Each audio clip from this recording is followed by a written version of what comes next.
Hey, yes, welcome back, everybody, once again to Tips from the Server Room. This is episode number 128. Get this microphone adjusted here a little bit. For March 31st, 2018, I'm your host, Jack, once again, and I'm going to be guiding you into, through, and back out of the worlds of systems administration, network administration, and all fields of IT. Please check out my website if you have a chance to do so, and that is at tipsfromtheserverroom.com, where you can comment on these shows. I also did include now these YouTube videos. So if you can't find my channel on YouTube, which is 42 Technoman, that's the number 4, the number 2 Technoman, then by all means just go to tipsfromtheserverroom.com, click on the YouTube video link at the top of the page, and all the videos are there, and it also cuts out all of my Photoshop Elements videos that I also teach on YouTube. If you have any questions or ideas for future shows, and I wish that you would, you can email me at jackstechcorner@gmail.com. You can also email me at jack@tipsfromtheserverroom.com. I did get that email set up this week, so now we have a direct line right into the show. You can also follow me on Twitter, and many of you have, and thank you very much for that. I see the followers are increasing. I don't clog up your Twitter feed by any means, but if there's something exciting in the server world, I may just put that out there to you, and you also get notified when the YouTube videos go up and when shows get posted. And you can follow me there at Technoman, Technoman. So what kind of week has it been for you? First, let me say tomorrow is Easter. Tomorrow is also April Fool's Day, which is kind of unusual, I guess, or kind of different. But yeah, so tomorrow is April Fool's Day, so don't play any jokes maybe on your kids, telling them they're going to, maybe letting them know the Easter Bunny is coming, but when they wake up, there's no Easter baskets. And that could be funny for you, might be a little scary for the children. So we want to be careful on the April Fool's jokes. But anyway, I want to wish everybody a happy Easter coming up tomorrow, and I hope you have a wonderful day and you don't eat too much and get overfilled. So what I want to talk about today, first of all, and I think we discussed this before in the past a couple times, was the multifunction printer issues I've been having with these copiers. I guess this is kind of a story for the trenches. I do have one at the end of the show I want to talk to you a little bit about, but this particular issue is just, I think it's not driving me as badly as what is driving a couple principals that we have, mainly one principal, I guess, to be exact. And what's happening is we have an old internal Exchange server, and I'm going to be doing some work on this Exchange server on Tuesday, but the Exchange server is running, but our email addresses have all been moved to G Suite. So we're no longer using that internal email server.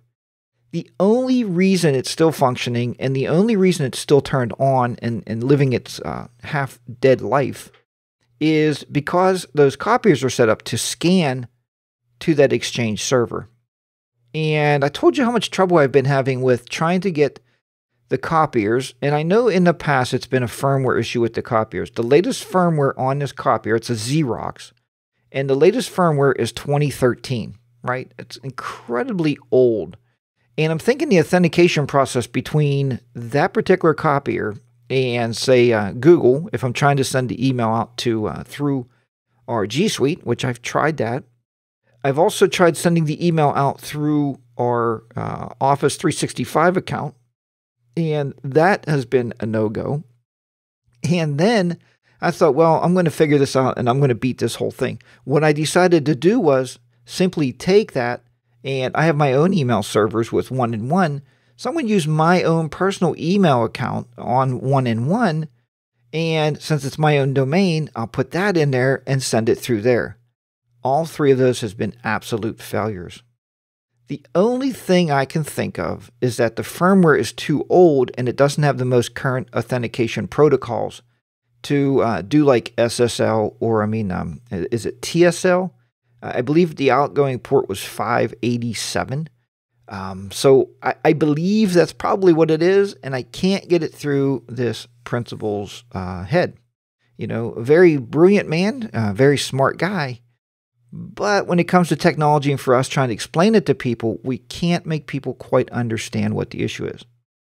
But here's what it's doing. So when you scan, anybody that was working at the school district prior to me changing over to G Suite, which was about a year and a half ago when I started at this school district, I went in and I knew that since all the kids were already using G Suite, why was the staff and the administration and the teachers still using the Exchange server? It just didn't make sense to me. And probably what even more so didn't make sense is getting the calls from the superintendent on a Saturday night or on a Sunday night saying, look, Jack, how come my daughter has email, but I can't get my email on my phone? I don't like this. I don't know what's going on. So I explained it to her very simply, that your daughter's email is being hosted in the cloud. We don't have to worry about the server going down, the power outages that we had at the school district, the internet dropping at the school district, because it's hosted in the cloud. It's a point to multi-point to multi-point system. And that's why your daughter always has email. And it was kind of funny because once I told her about that, she goes, and I didn't even have to really persuade her a whole lot. She says, well, Jack, how do we get that cloud-based email? And that's very simple. I'm going to move all the administration and staff over to G Suite, which I did. So now what happens is when you scan something, it goes to the old Exchange server. The Exchange server sees a mailbox for XYZ principal, right? XYZ at ourdomain.com. It's not going to send it off to Gmail. It's not going to forward it out. It's going to drop it right into his box. And that's exactly what's happening. So I said, look, this is what's happening. And he said, well, why can't I have it in my Gmail? I said, well, and I tried to explain the whole thing about the firmware. And you might as well have been talking, in ancient Egyptian tongue because it didn't go over too well. But that's the kind of stuff you run into when you're working anywhere. Even if you're doing consulting work, and you folks know, you walk into a client and you're trying to explain something, and we try to break it down into terminology that people understand. And it was really nice the other day that we had a teacher, we as myself and my partner, had a teacher come up to us and said, look, guys, we really like you because you don't make us feel stupid. And I said, well, wait a minute, you're not. You're educators. You're very smart people. And this teacher goes on to say, yeah, but when you talk to us about technology, you put it into words and you put it into a certain stance, I guess, or a certain explanation of it working without all the technical jargon. And I said, look, I don't need the technical jargon, right? It's in our heads, but we don't need to spew that stuff out. So what I'm saying there to you is, on that note, is don't go out there and try to make yourself look like you're some kind of brilliant genius technologist. And you probably are, but you don't have to portray that to people. It's much like a doctor in a hospital is when they come into your room, they try to explain to you what's happening to your loved one. They don't go into all the medical terminology because you're not going to understand it anyway. Same kind of deal. So once I explained this to this principal, and I talked in an ancient Egyptian tongue, and he probably didn't understand and probably don't really care why it's not working. He just wants it to work. I want it to work also. So this week I've done some research. I've started looking around for anything, anywhere that you can host this email. But I still think if it's that firmware, if the firmware is not allowing the authentication to go across the internet to any service, it's not going to work. So I actually took one of our copiers and I set it up to SMB folders, right? So I set it up and I found that if I took somebody's Google Drive, this might be something to put in your back pocket in your little technology toolkit. I took their Google Drive, and if you know now, the Google Drive changed to Google File Stream. So I took the Google File Stream and I put a folder in there called Scanned. And I thought, well, you know what? We're not using local-based file storage anymore. We're using Google File Stream. And this will even work if you're using OneDrive, if you're using the iCloud, if you're using Dropbox, whatever you're using, this will work. So I went in, I made a folder called Scanned. I right-clicked on it, and I said, I want to share that folder, right, on the local network. And when I went to the copier, I was able to say scan to this SMB folder and pointed it right back to that user's folder on their Google Drive. So now when they scan, it goes back somehow through the network, right? It goes out to the Google Drive, and it drops it in that scan folder every single time. It works absolutely great. This is what you get. Well, it didn't work that way before, and I kind of want it to work like it used to. Well, yeah, right. Exactly. If the transmission falls out of your car, you kind of want it to work like it used to work last week. You want to be able to drive it with a good transmission. But these are the things we got to deal with. And so you explain to people that, okay, being we don't have our own email server here no more, that the superintendent wanted it, on Google Suite, you always push it off on somebody. Somebody of higher power, CEO, CFO, whoever.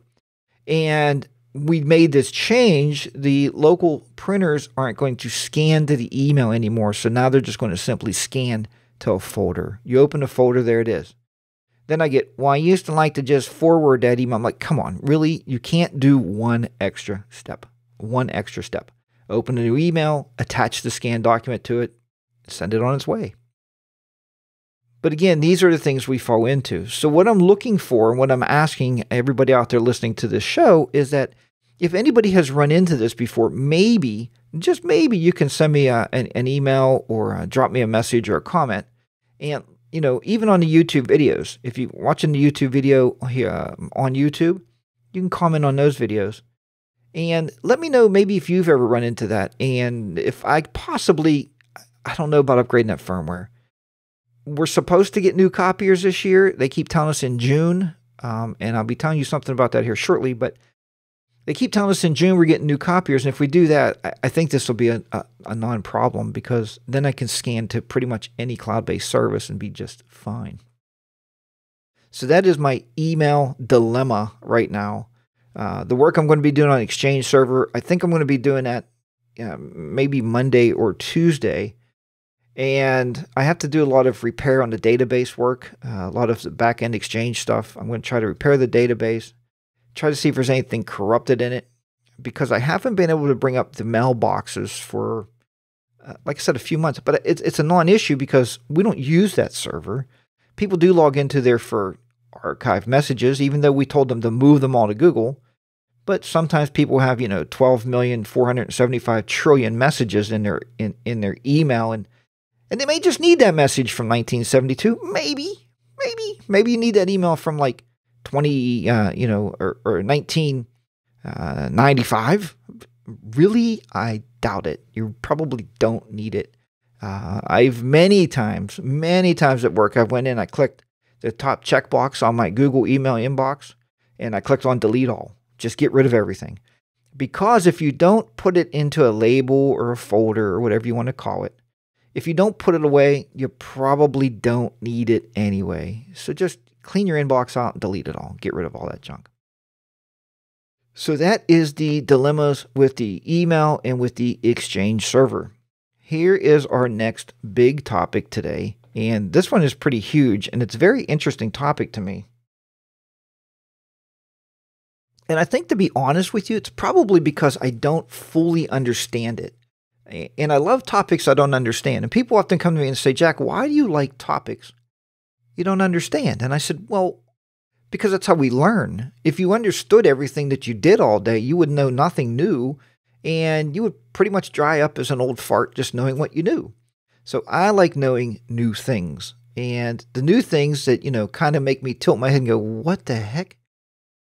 That's the stuff that I want to dig into and learn. So I think we talked about it a little bit in the past about an SCCM server, Microsoft's system management server, for the better lack of terminology, or the total terminology. We are trying to, and I mean I actually have a server engineer working with me on this project. And you think, and this guy's pretty good, a lot younger than I am. I always call him a little spitfire because he has it in him. He knows what he's doing. There's no doubt in my mind he knows what he's doing. But he doesn't know what's happening. And that's the interesting part here. And a lot of times I think that's all of us. Because we'll go into a teacher's room and work on something like a smart board, which is an interactive electronic whiteboard, or a projector doing something weird. And even though we know what we're doing, there's sometimes we just can't figure out what's going on. I think that might be the better terminology. So the SCCM server is not allowing us to boot an image from the network. So we can't re-image from the SCCM server.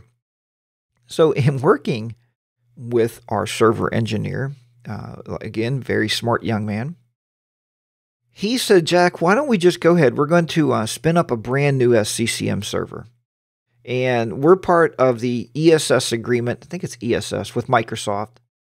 And we pay, an extraordinary amount of money every year in our budget. But we can download all the Microsoft tools and packages and use those as we need those. We have lots and lots of licenses. So I said, that's great. I'm going to download Microsoft Server 2016. So I downloaded Server 2016 and we installed it. We spun it up, on a brand new virtual machine. I downloaded the brand new package of SCCM.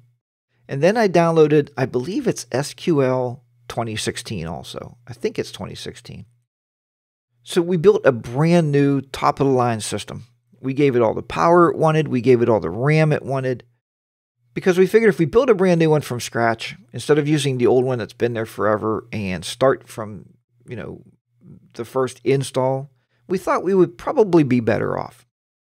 And then we went to our DHCP server, and I have in there, I think I have right now 10 different scopes because we have 10, I think it's 8 to 10 VLANs. So on there, I went on and we decided to go and put it's a DHCP helper address in there that points to your SCCM server. So when you go to boot a machine, no matter what IP address you have, you're going to be able to load an image. So we did that. So I knew that was set up correctly. But we still can't boot this image. Every time we boot the image up, what it does, it goes through and it loads, I think it's called Windows Tiny. It's one of those. And I'm sure you folks have seen it out there. And if you haven't, look it up.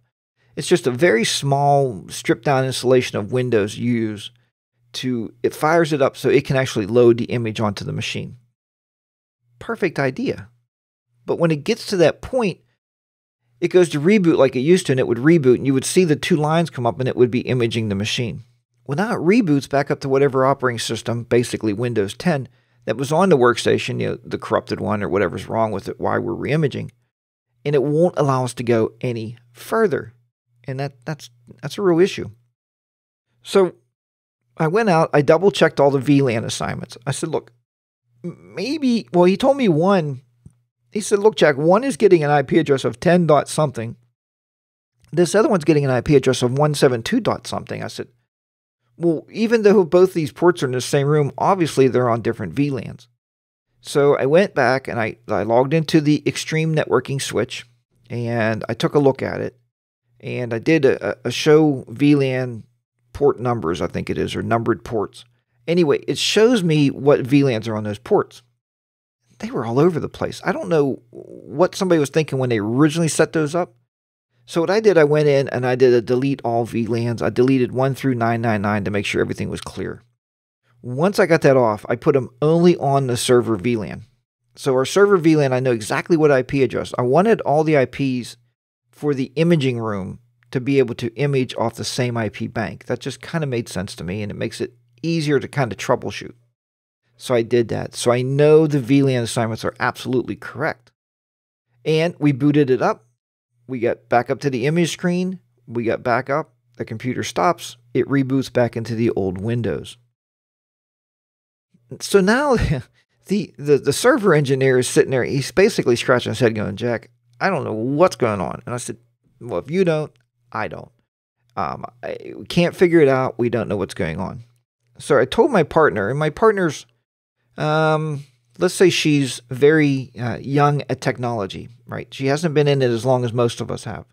So thinking outside of that technology box that we all talk about, where a lot of technologists want to sit, and if they didn't learn it in the book, then it probably is not true or it didn't happen. But sometimes you have to get out of that box, folks. You have to get out there and explore new possibilities and new ways of doing things. I said, look, partner, this is what we're going to do. We're going to do the old local reimaging because we have a stack of 20-some laptops now that the kids can't use. We have to get these back into the hands of the clients, right, the kids. So we downloaded a copy the other day of Ping, P-I-N-G. And Ping is just that. It's just a standalone imaging software. It actually, if you look at their website, they call themselves the Ghost replacement. If you remember Ghost, semantic Ghost, we used to use that all the time. And they have two different flavors. The one flavor is you pull on a thumb drive or a CD, you boot from that, and you have your images on an external drive, and you're going to load those back and forth. Very simple. Many of you have done imaging this way. It's a great way. When I go to clients, when we do any outside consulting work, we like to, once we get the client's company established and whatever it is, we do like to take a backup of one of their machines. And hopefully all their machines are pretty much standardized across their networks. Sometimes they're not. Sometimes you get a couple different flavor of computers, variations of that. So we'll go out and image a couple of those. And I keep those hard drives here in the office with me just in case they ever call and something gets corrupted or they get a major virus. We always know we can throw an image back on there. So I told her about Ping, and I said, look, we're going to use this Ping. And, oh, well, I really want it to work the old way. And I said, look, if you say that, I'm probably going to have to like smack you down, right? And she says, what do you mean? I said, we get enough of that from the users, where it used to work this way and now it doesn't work like that anymore. Okay, well, that's life. That's the way life goes. Some mornings, if you go to cook your eggs and you turn your burner on and the front burner doesn't work, the one you use every day, you're probably going to turn the back burner on and get your eggs cooked anyway. We have people like that with printing all the time. I like printing to that office right next to me. Well, that printer's broken. Well, I never had to print down the hall before. Well, now you get some exercise. So look at the bright side of things, right? You get to walk a little bit. You get some exercise. There's nothing like getting steps in. But that's the stuff you run into. So I told my partner, you will never tell me that. Don't ever tell me I don't like it. I like the way it used to be. Because in the technology world, we have to adapt to change faster than anybody else. If you don't believe that, you may still be running Windows Server NT on your network, and you may still be running unmanaged switches and a flat network. I don't know, possibility. So again, be able to adapt to change. So right now we're in the process of, I told her, so you bring me a laptop, I'm going to load it fresh. I downloaded, I think it's build 1709 or 1706 or 5, one of those anyway. It's the latest build I can download, the latest stable build I can download from the Microsoft Volume Licensing Center. I downloaded that, and I told her, I'm going to install this laptop fresh all the way up. I'm building it all the way up on my own. So that way I know what is in here. We know it's a nice clean computer, and then we're going to pull an image from that using Ping. And that's what we're going to be getting into this next coming week. And also Ping, I told you, has another part of it, another aspect of it. The other part of Ping is the aspect that you can put it on a server, and I'm going to investigate that, and Pixie boot it. Now, if you've never Pixie booted, that means we're going to boot through the network, and all you got to do on most machines is either when it's booting up, tap the delete key or tap the F12 key, and the boot menu will come up. And if it's there, it'll say PIX boot, and that's network booting. So you plug in your network, hit the enter key, and it will go to the server and do all that imaging for you. So that's what makes SCCM so nice. It just makes it really nice. We don't really have to deal with external drives, but reading the Ping documentation, we are going to try to save our images to a shared network storage drive. And it says you can do that and restore from it. That will make our life a whole lot easier. All right, this next part I want to talk to you a little bit about is a lot of you out there are consultants. I know that because I listen to a lot of the other podcasts. I know a lot of people talk about consulting work. You know, I could do both. I do some consulting work, and I also do work for a company where I am permanently placed into a school district. Now, with that all said, that's all wonderful. But what would you rather have? And when you go to work, and I'm going to get to this in a minute, when we were hired, myself and my partner, we were hired basically into a contracted job. And I don't know if you've ever worked a contracted job versus a permanent position. A permanent position is you're going to get hired somewhere and there's no end date. We knew going in there was an end date, but we were also told there would be an extension date. Oh, don't worry, it's going to be long term. We're going to be here for the next 50 years and you can retire from this company. And that's great. I thought, well, if I'm working for a company that has many, many, many establishments out there, they would place you somewhere else. That just simply makes sense. So anyway, I was thinking this was going to happen, but now somewhere along the line, this may not happen. And the contract job may be over. So what I'm putting out there to a lot of you out there is maybe looking possibly, I guess, into your business or your company, wherever you may work. And I'm just asking for a little bit of assistance if you know of any technology-related positions that if I may need one, I don't know this yet, either in the Pittsburgh area or the Port Mills, South Carolina area, or even in North Carolina. What is that down there? I can't remember the area, but where the airport, Charlotte, around Charlotte, North Carolina, anywhere in there, we're looking around, myself and my wife, we could relocate. So if you are a company, or if you listen to this podcast and you know of a company out there looking for permanent positions, please maybe pass it on to me, drop me an email. Or if you're in a company and you need remote services, I do a lot of server work, and I do a lot of networking work where I could remote in and possibly give you a hand if need to be. Maybe take some of your services away that you don't want to do. Maybe I can provide a remote service for your company. So it's just stuff I was kicking around. If you know of anything out there, I would greatly appreciate the feedback. And I'm just putting it out there just in case at the end of June that we find ourselves needing to go back into employment or doing more consulting work. So that's kind of where I'm at right now. So be careful of contract jobs, even if it's contract to hire. I think they say that, and then once you get everything done that you wanted to get done, or they wanted you to get done, they may not hire you. So take your time, right? If you get contract to hire and they have a project you're working on, draw that project up. If it's 2 years, draw it out to 5. What the heck? At least you know you're working. No, I'm just kidding. I would never do that. All right, with that said, let's move on to the story from the trenches that happened to us last week. And this is interesting. This may not affect everybody. If you're with the school district, it's probably going to affect you more so than maybe somebody in business. But I think even in business, if they're using the Chrome browser, this is still something you may want to sit and listen to, or just pay attention in your car as you're driving to work this morning. We have 250 Chromebooks in our school district. Some school districts have 5,000 Chromebooks.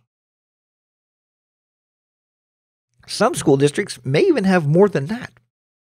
The interesting thing about it is that we didn't realize when you're using the Google Suite. Now, the Google Suite, there's also a management part to that. If you've never been part of Google or managed a Chromebook before, this is something that if you've ever thought you may be doing this is something you need to know about. And what you need to know about is we were using it for a testing session. And the testing session, if you're in Pennsylvania, is called DRC. And I don't know what that stands for, but I do know that it's a standard test that is given every year. It's also the way that they do our PSSA testing in our school district online on the computers. And we were tasked to, first of all, I had to dig deep and find out how to put these Chromebooks in what's called a kiosk mode. Now, the kiosk mode is key because what happens is when the DRC test loads, the testing service says you must make sure that a child cannot use another tab browser, cannot do this and that. They can't look up the answers. So the days of computer cheating are gone. So anyway, you put it in kiosk mode. I got all that figured out. I got that worked out. And then when the Chromebook boots up, the only thing that happens, it loads the test. So it loaded the test up fine, and we were doing okay. And then this message came up on the screen. It says, your operating system version is not supported by this test. And I was like, uh-oh, red flag. Now, we just bought these Chromebooks a year ago. It was actually not even quite a year because it was in June. We put them all together in the carts in July, and we rolled these things out in August when the kids came back to school. So we haven't had them very long. And now you want me to go to the administration and say, whoa, look, well, Chromebooks won't work because they're too old. Well, that's not going to fly. And they're brand new. I think the model is a 33... I'm thinking it's 3350 Chromebook. They're brand new models when we bought them. They're so new, we're having trouble finding batteries for them. We're having trouble finding screens because they're so new. I thought they should have the newest version on there. So luckily I called the company, the DRC company, and this is something for all of you listening out there, if you're still tuned in. If you have a vendor-related issue, if you have an issue with some software, and I had a partner one time, and he was a great guy. He was really good at what he did. He was a great technologist. But it was funny so many times where he would be sitting working on a problem for like 3 or 4 days. And I'd have to intervene. I'd be like, hey, we have phone support for that company, and we also have remote support. They'll remote in and see what's wrong with it. I know, but I'm a great technologist. I want to fix it. And that's wonderful being a great technologist, but I think being a great technologist is also knowing when to phone a friend. And if you're paying for support, pick up the phone and call support. So the principal said, well, Jack, what are you going to do with this? This is your issue. He said, pencil and paper never fail. And I said, you're absolutely right. I'm going to go get the paper test and hand those out. He kind of looked at me and turned his head. I said, I'm going to fix it. I said, we are the solution providers. We are the fixers. And I said, I wouldn't have told you to buy these Chromebooks if I can't manage them 100%. And I can. Pretty confident, right? So I went into an office. I had my laptop with me. I opened it up and I called DRC. And I said, look, this is what's happening. This is the message on the screen. He goes, oh, yeah, wait. So I heard him turning pages and knew that he was looking at some kind of a manual, which is fine. If I tell all you folks out there, if you're doing any type of support work, create manuals of everything in that business.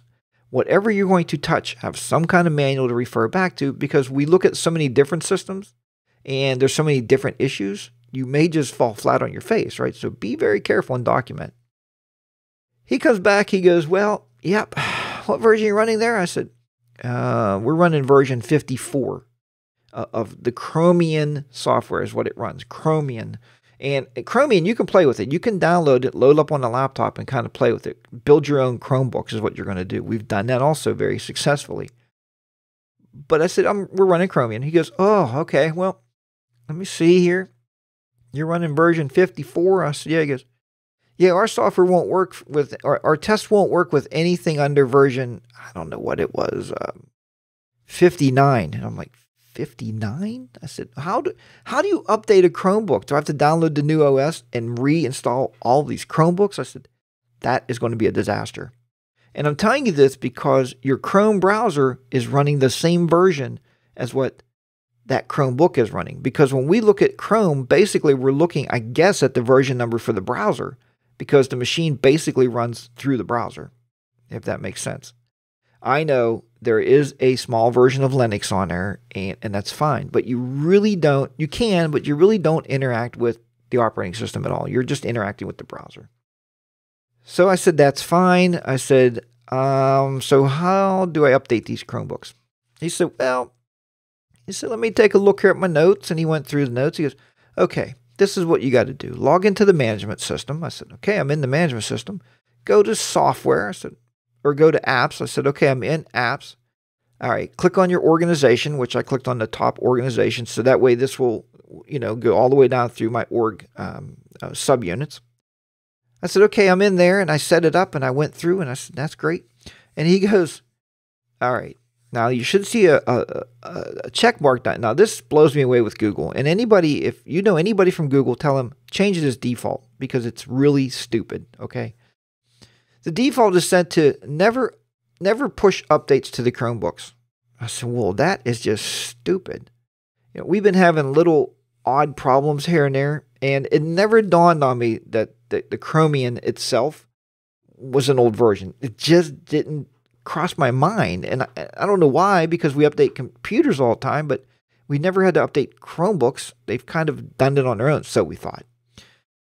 So we went in, we changed that. We had a Chromebook sitting there. We opened the Chromebook up and went to settings, and then you go to About Chrome, or About whatever, Chrome. Yeah, I think it was About Chrome. So even if you look on your own Chrome browser, you should see this. The current version right now is 65.0.0. It's like a big number. And remember, we were on version 54. So now we had all of our kids open their Chromebooks up, restart them. We allowed this update to be pushed out. And it takes a while because you're talking multiple layers of updates because they've never been updated since we purchased them. And it just never dawned on me. So again, I guess sometimes maybe I don't think outside of that box I'm in, right? I live in that box, and I knew how to manage the Chromebooks, how to load software on them, how to get the test working. Never dawned on me about the updating. So there you have it. So now you know that if you have any Chromebooks, or even if somebody's using them in a business, I've seen some businesses buy these things. I was looking at one the other day, an Acer something reconditioned on Amazon. It had 32 gigs of RAM, 4 gigs of memory, and some sort of Celeron processor. I don't know what speed it was, but it was like $204. I thought I should buy one. And the reason I like them is they are super lightweight. If you travel with things, we travel a lot on a motorcycle, and if we're traveling somewhere on the motorcycle and I break it or it falls off, if my MacBook Air falls off, or if you have a Surface Pro or Surface Pro laptop and that falls off, you're losing $1,300. If you lose a Chromebook, you're losing what, a couple $100? Not that bad of a deal. So still thinking about that, still running it through my head, thinking, is that a good idea? But you will find people that buy them just to be able to have something lightweight to type on, to do things, to take the meetings. And, they're not bad. Just make sure it is up to date. Folks, I want to thank everybody so much for listening, downloading, and subscribing to these shows. I really enjoy doing this podcast each Saturday and putting it out there to you. It always brings me back, and it also, not only do I get to pay it forward, hopefully this week you guys out there listening can pay it forward and let me know about some of the stuff with this email server, with this email problem I'm having, and with SCCM. Maybe you've seen it before. The biggest thing with being a technologist, I believe, and I've known this for years, is reaching out to other technologists. Get into any forum group you can get into any kind of email list or someplace where you can ask a question. Because if it's happening to you, I guarantee it's happened to somebody else out there. And that is why a lot of us podcasters do this. We want to share our experiences so maybe it can help you not pull your hair out because we've already pulled most of ours out. Folks, again, I will really, like I said, I enjoy doing this. Thanks for downloading and subscribing to the show. If you're watching the YouTube video, please click the thumbs up button. Give that an old smash. I do appreciate that. And you can subscribe to the YouTube channel. Not a bad deal. You will get some videos coming. I don't know if you can subscribe. If you can subscribe to the playlist, I think that would be wonderful. I don't know if you can. Check that out, because then when I post these shows, you'll get notified just of that particular video without hearing about the Photoshop Elements videos that I do, that part of training on my YouTube channel. And please remember, if you buy anything from Amazon, anything, go to tipsfromtheserverroom.com and click on that link, the Amazon support link. What I usually tell people to do is put the stuff in your cart, have it all ready to go. Go back to my site, click that link. It'll take you right back to Amazon. You click checkout. You're good to go. Everything will be just fine. You could even save that link in your favorites and call it, Tips from the Server Room Amazon, if you wish. That's fine also. I do appreciate that. Like I said, you're going to pay the exact same price anyway, and a few pennies come back to the show in case we need any kind of equipment or hosting fees, and that always seems to be going up every year, these hosting fees. It's just it gets crazy how much I pay one for hosting every single year. And really, I think they charge me every 3 months. But, if you're paying hosting fees, you know how they've been going up also. Sometimes you might want to become like the Clintons and just put a server in your house and just have your own server. I mean, there's a lot of problems with that I can see coming up. But, hey, if you can host your own email, by golly, host your own email. It never hurts, right? Just don't run for office. That's all I'll say about that. Hey, take care, everybody. Thank you so much. And if you're using the feeder feed, the feed burner feed on the Tips from the Server Room site, by all means, please keep doing that. You can also catch us on TuneIn Radio. You can listen to us there, and you can also find us on iTunes. So the show is growing. It's kind of all over the place. And I told you a few weeks ago, it is even on the Echo. Just say, Alexa, play podcast Tips from the Server Room. And if you don't say podcast, she tries to play a music. She looks for a song. If you say podcast, she goes right out and finds it and starts playing the newest episodes. Really super cool. And I don't know how many podcasts are on there already, but you have to apply and get accepted with TuneIn. So that's pretty cool that they're actually putting that across there now. All right, thanks everybody. Take care. And hopefully it's going to be getting warmer in your part of the world and you can start enjoying the outdoors a little bit. Take care, and I'll talk to you next time. See ya from Tips from the Server Room. Bye for now.